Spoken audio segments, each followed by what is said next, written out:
Yeah, but I don't quite get. There is a reality behind the spin, of course, because I notice from your reporting that he's taken about 4 short holidays over the last month and a bit. He's taken weekends off, of course. I know it's been Christmas and all that, but still, you've got several hot wars going on in the world for a start.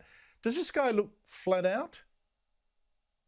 Well, it was kind of weird because the year ended, 2023 ended with constant warnings. I sit there in the briefing room listening to them talking about how there is great urgency to fund the wars in Ukraine and in Israel, or else things are not going to go the way the U.S. wants.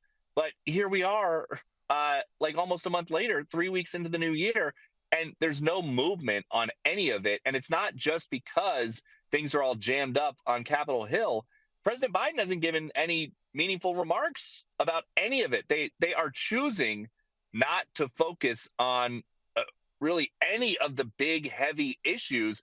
It seems to us like they would rather just have the Republicans kind of start their nominating process, let Donald Trump suck up all the oxygen. There's a piece in the New York Times today that they would rather have Donald Trump as their opponent because they think that he is the weakest, even though pretty much every poll that is out there right now, except for one of Pennsylvania, has Trump with a noticeable lead over Biden if the election was held today. Do you trust those polls? No, I don't think so. And it really does seem like it's so early and so much is unknown. People in the States just have not been paying attention yet. There are some very motivated Republicans in these early states like Iowa, New Hampshire, South Carolina, who have been paying close attention. But right now, people are mostly focused on like the American football playoffs and flight delays. Those are the two big things coming out of the holidays that have been chewing up all of the attention among people, much more than politics this time, which again, that's unusual. If President Biden was out there campaigning, we would be there covering him. We would be talking about it. And he just hasn't been doing it. But this goes to my point, really, doesn't it? That the election seems increasingly not to be about Joe Biden so much. He's trying to absent himself. It's like the President Chancey is just being there. He doesn't want people to actually look at him. It has to be about whether or not you like Donald Trump. It's really weird. But looking at President Biden, 81, is this the man who could do the job of president for another 4 years? And aren't Democrats getting a little bit worried about exactly that question? Well, publicly, you won't hear anything really from any of the prominent Democrats.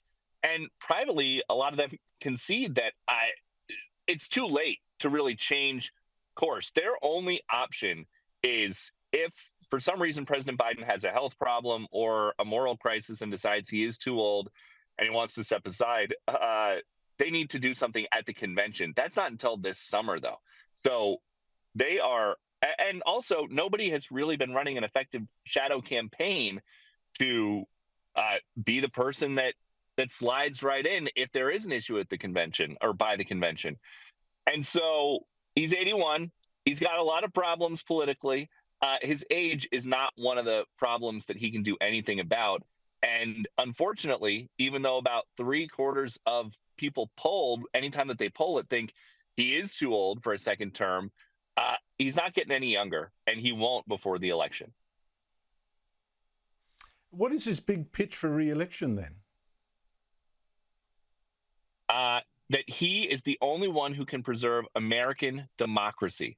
They're running less and less on issues of the economy because even though they do pick some statistics that they think are favorable to their side over what Republicans are proposing and over what Donald Trump did even before the pandemic kind of wiped out everything economically, they think that January 6th is proof that Donald Trump is a danger to the American system. And we expect to hear a ton more about that. That really is everything that we hear behind the scenes, what they want this election to be about. Joe Biden, pro-democracy. Donald Trump, anti-democracy. Well, there again, it's about Donald Trump. The election's about Donald Trump and the president who isn't Absolutely. there. Just lastly, Peter, I showed some footage at the top, of you having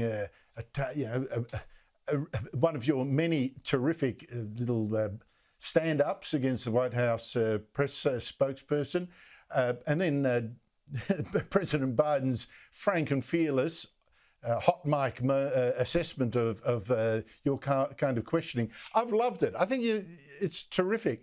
But being a Fox News correspondent from a conservative news outlet in a White House press corps that probably leans pretty much left, how tricky has that been? I think the trickiest part is just getting Biden's attention and getting in front of him. Nobody's ever going to be happy necessarily with everything that we are asking about, because they all have editors too. They need to cover topics maybe that they're more interested in than we are. The toughest thing, though, kind of to everything that we've been talking about, Andrew, is that there are fewer and fewer opportunities to get in front of President Biden. The first year that he was there, we had a lot of opportunities. The second year, a lot of opportunities. The third year, fewer. And this fourth year so far, barely any. And so we hope that changes. There's a lot that we want to know about his opinion concerning, but it's getting tough. And we don't really know why. We have a lot of guesses, but we don't really know why that is. Well, I think conspiracies rush in where there's a vacuum, and some of them might actually be on the money. Peter Doocy, thank you so much for your time. We look to your spots on Fox News with great interest, and keep on plugging away. We will. Thank you so much, Andrew.